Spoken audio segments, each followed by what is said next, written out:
নমস্কাৰ প্ৰিয় বন্ধু বান্ধৱীসকল, এই বছৰৰ জেঠ মাহটো হৈছে মল মাহ। শাস্ত্ৰ অনুসৰি মল মাহত ভাগ্যৱান ব্যক্তিৰ বাবে ঐশ্বৰিক শক্তিৰ দ্বাৰা কিছুমান সংকেত আহে। সেই সংকেত যদি কোনো ব্যক্তিয়ে পায় তেনে তেওঁলোকৰ ভাগ্যৰ পৰিৱৰ্তন আহে। নৱগ্ৰহৰ কৃপাৰ লগতে বজৰংবলীৰ মহা কৃপাত সৌভাগ্যশালী হয় আগন্তুক দিনত সেই ব্যক্তিৰ ভাগ্য আৰু মনৰ আশা পূৰণ কৰাত সুযোগ আহে। যদি আপুনিও এনেধৰণৰ সংকেত পায় তেনে নিশ্চয় জানিব আপোনাৰ ওপৰত বাবা বজৰংবলী আৰু শনিদেৱৰ পৰম কৃপা বৰষিছে, যাৰ ফলত আপোনাৰ বাবে অতি ভাল সময় আহিব। কৰ্মৰ সফলতা আৰু ভাগ্য সৌভাগ্যশালী হ'ব। এনেসমূহ সংকেত পোৱাৰ পাছত যদি আপুনি বুজি নাপায়, এটা ভুল কাম কৰে, তেনে আপোনাৰ বাবে সংকটপূৰ্ণ জীৱন আৰম্ভ হৈ পৰিব। মহাবীৰ হনুমানে জীৱক সংকটৰ পৰা উদ্ধাৰ কৰে। স্বয়ং ভগৱান ৰামচন্দ্ৰই হনুমানৰ সহায়তহে ৰাক্ষসকুল ধ্বংস কৰিব পাৰিছিল।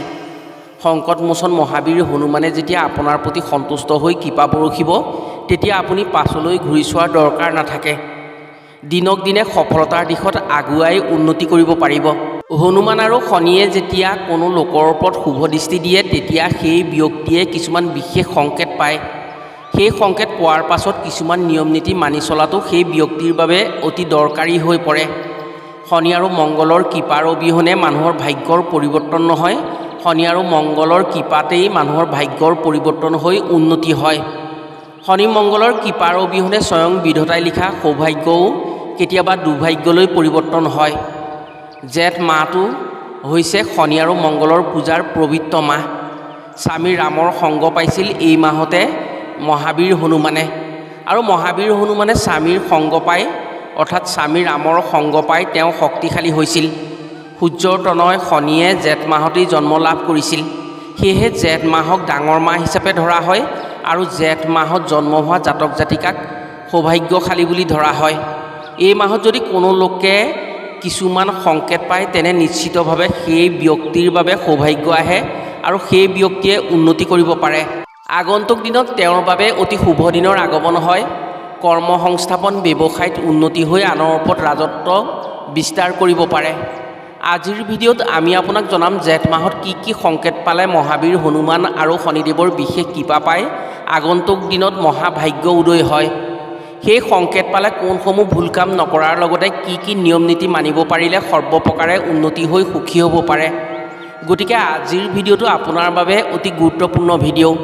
আজিৰ ভিডিঅ'টো যদি সম্পূৰ্ণকৈ চায় তেনে জেঠ মাহত পোৱা সংকেতসমূহৰ বিষয়ে জানি নিজে সাৱধান হ'ব পাৰিব আৰু উপকৃত হ'ব পাৰিব। প্ৰিয় বন্ধু বান্ধৱীসকল, কথাসমূহ কোৱাৰ আগতেই আপোনাক এটি সৰু অনুৰোধ জনাওঁ। ভিডিঅ'টো যদি ভাল পায় তেনে এটা লাইক কৰাৰ লগতে কমেণ্ট বক্সত জয় হনুমান বুলি লিখিবলৈ কেতিয়াও নাপাহৰিব। আৰু যদি আমাৰ চেনেললৈ প্ৰথম আহিছে তেনে চেনেলটো ছাবস্ক্ৰাইব কৰাৰ লগতে অন্য 10জনে উপকৃত হোৱাকৈ ভিডিঅ'টো শ্বেয়াৰ কৰিবলৈ অনুৰোধ জনালোঁ। শাস্ত্ৰ অনুসৰি তেতা, দাপৰ, কলি আৰু কল্কি এই 4 যুগত জাগ্ৰত অৱস্থাত থাকিব হনুমান। ৰামপ্ৰভুৰ আজ্ঞা অনুসৰি সত্য শুদ্ধভাৱে যিজনে ন্যায় কৰি থাকিব তেওঁৰ সুৰক্ষা দিব হনুমানৰ শক্তিয়ে। বছৰৰ দ্বিতীয় মাহ হৈছে জেঠ মাহ। এই দ্বিতীয় মাহত হনুমানক পূজা কৰা হয়। যিজনৰ মিছা শুনিলে খং উঠে, অন্যায় দেখিলে ঘৃণা উপজে, দুৰ্বলীজনক সহায়ৰ হাত আগবঢ়াবলৈ তেওঁ অন্তৰত হাবিয়াস কৰি থাকে, তেওঁৰ লগত হনুমানৰ শক্তি বিৰাজমান হৈ থাকে। তেওঁ কেতিয়াও বিপদত পৰিব নোৱাৰে। আপোনাৰ ক্ষেত্ৰতো যদি অন্তৰত এনে ভাৱ আছে তেনে জেঠ মাহত আপুনি আজিৰ ভিডিঅ'ত কোৱা এটা হ'লেও সংকেত আপুনি পাবই। শাস্ত্ৰ অনুসৰি সেইজনকেই সংকটমোচন হনুমানে যিকোনো বিপদত ৰক্ষা কৰে। এইবাৰ জেঠ মাহটোত মল মাহ মিলিছে। যদি আপোনাৰ ঘৰলৈ জেঠ মাহত অচিনাকি কোলা কুকুৰৰ প্ৰৱেশ হয়, সেই কুকুৰ আহি যদি আপোনাৰ ঘৰত কিবা খোৱা বস্তু বিচাৰি থাকে তেনে আপুনি পলম নকৰি সেই কুকুৰক খাদ্য বস্তু অৰ্থাৎ মিঠাজাতীয় বস্তু খাবলৈ দিয়ক। ই হৈছে শনি সন্তুষ্ট থকাৰ প্ৰথম সংকেত। আপোনাৰ কৰ্মৰ প্ৰতি শনি সন্তুষ্ট আছে, সেয়েহে শনিৰ দ্বাৰা আপোনালৈ সংকেত প্ৰেৰণ হৈছে। এনে কাৰ্য দেখি যদি মিঠা বস্তু খুওৱাৰ লগতে ভক্তি মনেৰে আপুনি নিকিনজনক সহায়ৰ হাত আগবঢ়াব পাৰে তেনে আপোনাৰ কৰ্মৰ উন্নতি আহিব, অৰ্থৰ আগমন হ'ব, ব্যৱসায় বাণিজ্যৰ উন্নতি আহি সম্পদশালী হ'ব এনে সংকেতৰ জৰিয়তে। ইয়াৰ বিপৰীতে এনে সংকেত পোৱাৰ পাছত যদি আপুনি সেই কুকুৰক মাৰপিট কৰি খেদি দিয়ে তেনে আপোনাৰ বাবে অশনি সংকেত বা বিপদ আহিব পাৰে। ইয়াৰ উপৰিও যদি জেঠ মাহত কলি গৰু বা কোলা গৰু আপোনাৰ ঘৰৰ চৌহদলৈ আহে, তেনে একেই ব্যৱস্থা কৰিব। এয়াও এক শুভ সংকেত। অতি ভাগ্যৱানজনৰ বাবেহে এনে সংকেত আহে। এনে সংকেত পালে কৰ্মৰ উন্নতি হয়, ধন টকা পইচা হাতলৈ আহে, শনি সন্তুষ্ট থাকে। জেঠ মাহৰ শনিবাৰত যদি আপোনাৰ ঘৰৰ চোতালত কাউৰী আহি পৰে বা আপোনাৰ ঘৰৰ পূব দিশত মাটিত পৰি কাউৰীয়ে আপোনাৰ ঘৰৰ ফালে চাই চাই মাতি থাকে, তেনে বুজিব আপোনাৰ ঘৰৰ বাবে শুভ সংকেত আহিছে। আপোনাৰ ঘৰলৈ নতুন আলহী আহিব। নৱদম্পতীয়ে যদি এনে দৃশ্য দেখে, তেনে তেওঁলোকে সুযোগ্য সন্তানৰ অধিকাৰী হোৱাৰ আশা সঁচা হয়। ইয়াৰ বিপৰীতে যদি কাউৰীয়ে ক'ৰবাৰ পৰা মঙহৰ টুকুৰা আনি আপোনাৰ ঘৰৰ চৌহদত পেলাই থৈ যায়, তেনে সেয়া একেবাৰে অশুভ সংকেত হিচাপে মনা হয়। এনে সংকেত মৃত্যুৰ সংকেত সূচায় আৰু আকস্মিক বিপদ বিঘিনি অহাৰ আশংকা বেছি হয় এনে সংকেত পালে। এনে দৃশ্য দেখাৰ মাত্ৰকেই মহাদেৱৰ নাম স্মৰণ কৰি সন্ধিয়া নিজৰ ঘৰত বন্তি জ্বলাই কৰ্পূৰ জ্বলাব লাগে। এনে কৰিলে ঘৰলৈ অহা ঋণাত্মক শক্তিৰ প্ৰভাৱ আঁতৰি যায়, ঘৰখনলৈ অহা বিপদ বিঘিনি দূৰ হৈ ঘৰখন বিপদমুক্ত হয়। জেঠ মাহত যদি আপোনাৰ ঘৰৰ মজিয়াত, বেৰত বা ৱালত ক'লা পৰুৱাই শাৰী শাৰী পাতি অহা যোৱা কৰা দেখা পায় বা থোপা পাতি থকা দেখা পায়, তেনে ই একেবাৰে শুভ সংকেত। এই সংকেতৰ জৰিয়তে সমাজৰ নেতা বা নায়ক হোৱাৰ পথ সুচল হয়। এই সংকেত পোৱাৰ পাছত যদি কোনো ৰাজনৈতিকভাৱে কাম কাজ কৰা হয়, তেনে ৰাজগাদী পোৱাৰ সুযোগ আহে, ৰাজনৈতিকভাৱে কৰ্মক্ষেত্ৰত আগবাঢ়িব পাৰে।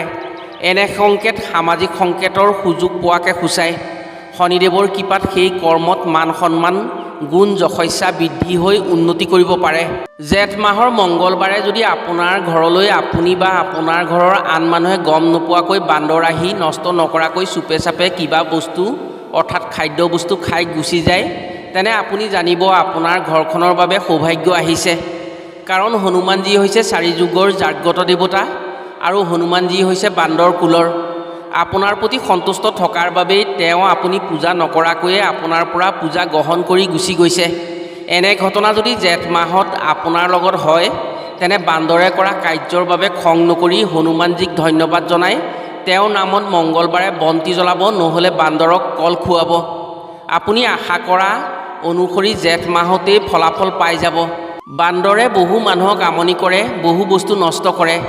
জেঠ মাহৰ মংগলবাৰে যদি মনে মনে বান্দৰ আহি একো বস্তু নষ্ট নকৰাকৈ খাই আপোনাৰ ঘৰৰ পৰা গুচি যায়, তেনে জানিব আপোনাৰ ঘৰৰ বাবে ভাল দিন আহিছে, আপোনাৰ বাবে ৰাজভোগৰ সুযোগ আহিব পাৰে।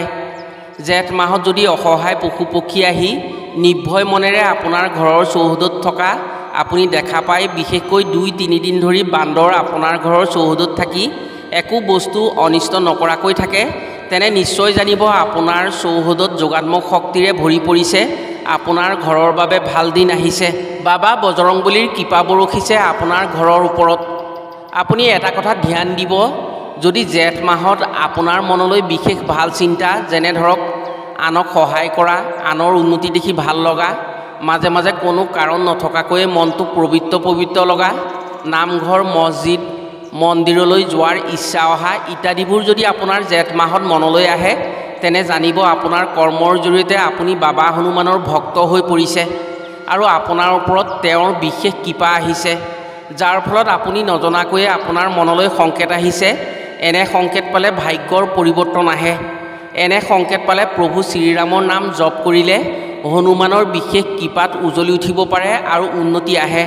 আকস্মিক সুযোগ সুবিধা আহি মনৰ আশা পূৰণ কৰিব পাৰে। হনুমান হৈছে প্ৰভু শিৱ শংকৰৰ একাদশ মানৱ অৱতাৰ। হনুমানৰ শক্তিত শিৱ শংকৰৰ শক্তি জড়িত হৈ থাকে। প্ৰভু শিৱ শংকৰৰ প্ৰিয় জীৱ হৈছে নাগ অৰ্থাৎ বাসুকী নাগ, যাৰ ভক্তিত সন্তুষ্ট হৈ শিৱ শংকৰে নাগ নিজৰ গাত ধাৰণ কৰি থাকে। জেঠ মাহৰ মংগলবাৰে যদি ক'লা সাপ ৰাস্তাত বাট ভেটি পৰি থকা আপুনি দেখা পায়, ই একেবাৰে আপোনাৰ বাবে অতি শুভ সংকেত। এনে সংকেত খুব কম মানুহে দেখা পায় জেঠ মাহত। এনে দৃশ্য দেখি ভুলতো সেই সাপ মাৰিবলৈ চেষ্টা নকৰিব। এটা কথা ঠিক, আপুনি জেঠ মাহৰ মংগলবাৰে এনে দৃশ্য দেখি যদি সেই সাপ মাৰিবলৈ চেষ্টা কৰে, আপুনি পিছত সেই দৃশ্য কেতিয়াও দেখা নাপায়। এই সংকেত অতি অলৌকিক সংকেত। যদি কোনো লোকে এই সংকেত পায় ভক্তিভাৱেৰে শিৱ শংকৰ বা হনুমানক ধন্যবাদ জনাই প্ৰণাম কৰে, তেনে তেওঁৰ জীৱনত সৌভাগ্যৰ দুৱাৰ মুকলি হয়। এনে সংকেতে ভাগ্য মুকলি কৰে। এই অলৌকিক সংকেত যদি আপুনি পায় তেনে জেঠ মাহৰ মংগলবাৰ এটাত আপুনি ব্ৰতত থাকি হনুমানজীক পূজা ব্ৰত কৰি হনুমানজীক ৰঙা ফুল বা ৰঙা সেন্দুৰ অৰ্পণ কৰিব। এনে কৰিলে আপোনাৰ জীৱন ৰঙীন হৈ পৰিব, আপোনাৰ জীৱনৰ সকলো বাধা বিঘিনি দূৰ হ'ব, বাবা হনুমানৰ কৃপাত আপুনি সংকটমুক্ত হ'ব পাৰিব। প্ৰিয় বন্ধু বান্ধৱীসকল, আপুনি মানক বা নামানক আধ্যাত্মিকতা দিশৰ পৰা যদি আপুনি এনে সংকেত জেঠ মাহত পায় তেনে শনি আৰু মংগলৰ শুভ প্ৰভাৱ পৰে সেই ব্যক্তিৰ ওপৰত আৰু সেই ব্যক্তিৰ সৌভাগ্য মুকলি হয়। আমি আপোনাক এটা কথা অনুৰোধ জনাওঁ যে এইসমূহ সংকেত যদি আপুনি পায় তেনে ভুলতো অৱমাননা নকৰিব, যাৰ ফলত আপোনাৰ উন্নতিৰ বাট বন্ধ হৈ পৰিব পাৰে। এনে সংকেত পালে যথাসম্ভৱ শনি মংগলক ভক্তি কৰি ভিডিঅ'ত কোৱাৰ দৰে কামসমূহ কৰক, নিশ্চয় উপকৃত হ'ব পাৰিব। আশা কৰিছোঁ আজিৰ ভিডিঅ'ৰ জৰিয়তে নিশ্চয় উপকৃত হ'ব পাৰিব। আজিলৈ ভিডিঅ'টো ইমানতে সামৰিছোঁ। পুনৰ অন্য এটি ভিডিঅ'ৰ জৰিয়তে লগ পোৱাৰ আশাৰে আজিলৈ আহোঁ। সকলো ভালে থাকক, সুস্থ থাকক। ধন্যবাদ।